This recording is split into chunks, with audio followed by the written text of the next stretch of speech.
So,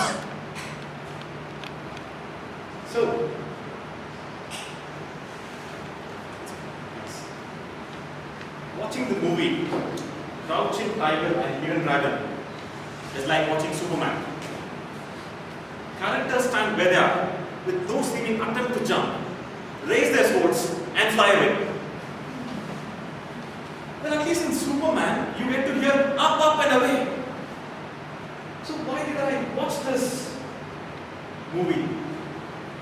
Well, one critic said, the movie Crouching Tiger and Hidden Dragon is the height of filmmaking. Now I understand what he meant. The characters are always at a height, hanging from trees. Another critic said, Twilight is the new age Romeo and Juliet. That was enough for my wife to drag me to the cinemas. And then I realized, Romeo and Juliet die at the end. The characters in the movie act as if they were already dead.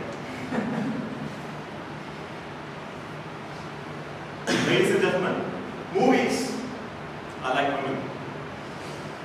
Difficult to understand until it is too late. The left side is, of course, before and the right side is after marriage. Now, of course, there are a lot of female members in the audience, and before they start calling me sexist, I have a slide for them as well.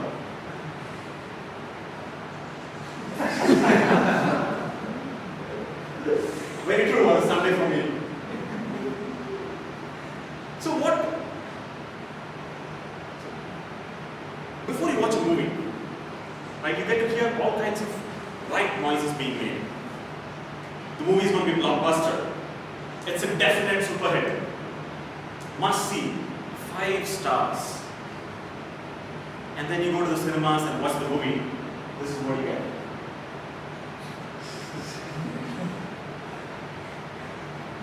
There's a common theme among these movies. I'll talk about it much later.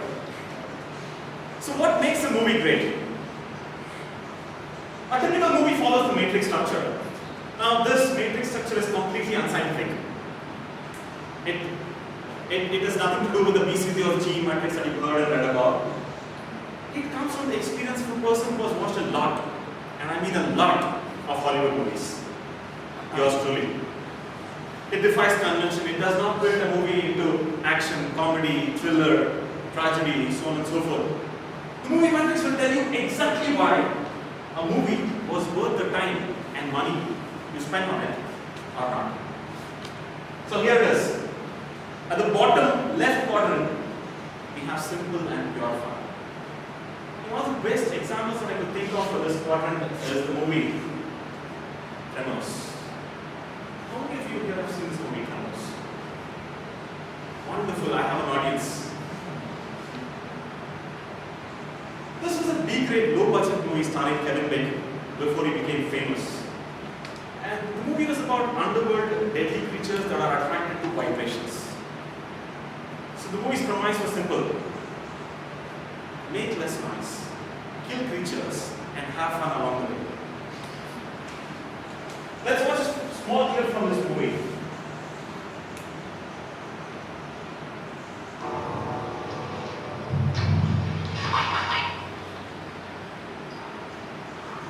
This was not falling for. It's playing dumb. He's trying to trick us. It was your fault. It's our last one. What else you gonna use it for? So what if we make it to the rocks? We'll be dead in 3 days anyway. I wanna live for the 3 days.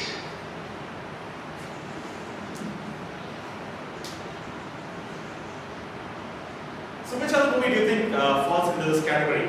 I have a list here. Joyride, Shoot 'em Up, and of course the recently released Hangover. Next up, at the bottom right quadrant, we have a discovery. It's a roller coaster. Now, one of the best examples for this category is the movie Payback. For this category, the movie could be anything. As I said, it could be an action, it could be a tragedy, it could be a thriller. But what it needs to do is engage the audience throughout. No slack, no fillers, but relentless from from start to finish. Of course, this movie starred Mel Gibson and Lucy Liu. One of the interesting facts about this movie is the whole movie, you need to keep it down. I'm going to take a long time. Interesting fact about this movie is it's just made of two colors. Shades of grey everywhere. You take the people, you take the streets, you take the cars, you take the buildings, cities, everything is in a shade of grey. And contrasted by the red lipstick owned by Lucy Liu. Let's watch a clip from this movie.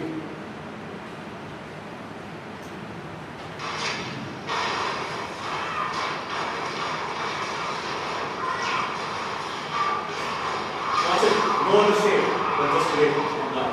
And it's not a black and white movie.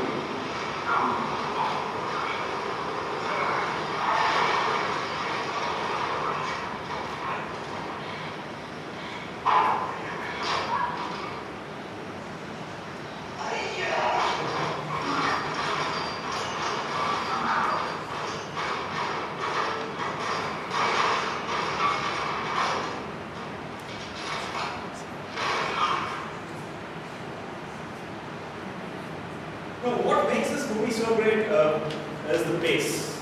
The plot moves forward every second. Other movies that qualifies to be in this quadrant, you have the science fiction movie starring Lawrence Fishburne, Even Horizon, Michael Douglas Gale, Enemy of the State, and so on. Now, in the top left quadrant, we have It Makes Sense. Unlike the Amir Khan's inspired version, Gajini, or the numerous regional versions, Memento was an onion. You peel the layers, you get more layers. You have to wait till the very end to make sense of it all. Other movies that fall into this category recently released Life of Pi, Inception, and my personal favorite, The Devil's Advocate. And finally, at the top right quadrant, we have an emotional tie.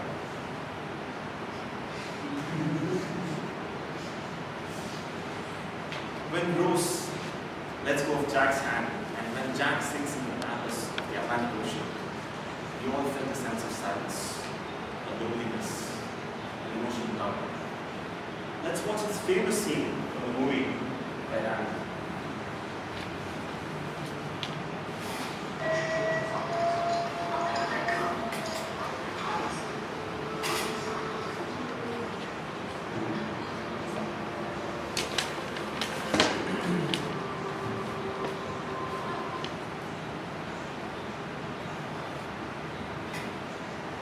Other movies that qualify to be here. I'll not do this first one, Mark Adventure, CC8. It's a Spanish movie starring Javier Bardem.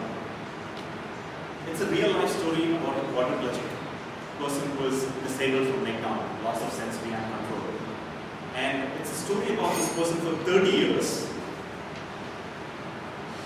It's a story about this person for 30 years to legalize euthanasia, the right to die for himself and for others. Beautiful movie. If you have not watched it, it's a must watch. So there you have it, the movie matrix. Now, let's take examples. Let's see how a movie fits into this whole movie matrix structure. Let's take Iron Man. I'm sure all of you have seen Iron Man. 1, 2, 3, or even the Avengers movie, right? The movie is about the man who builds a flying suit of armor and beats up bad guys. Simple and pure fun. A billionaire playboy who finds his true calling while being captured and held by terrorists is saved by magnets in his chest, likes his beautiful assistant but does not show it, invents an arc reactor, beats up the bad guys and saves the world. Definitely a roller coaster. And no wonder most of us like this movie. It was corroborated by the movie matrix. Let's take another example. Sholay 2. Let's see where this fits in. It's a discovery that Ram Gopal Varma can make atrociously bad movies. But seriously doesn't fit anywhere. And no wonder it was such a huge flop.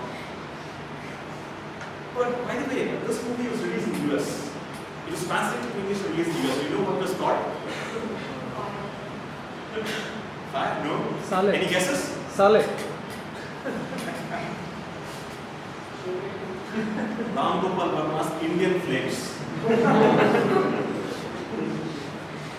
There you have a movie matrix. Now, if anyone wants to borrow the movie matrix, remember it's paid letter. You have to ask my permission. But seriously, if anyone wants to borrow any of the movies given here, please feel free to ask me. Thank you. And over to you.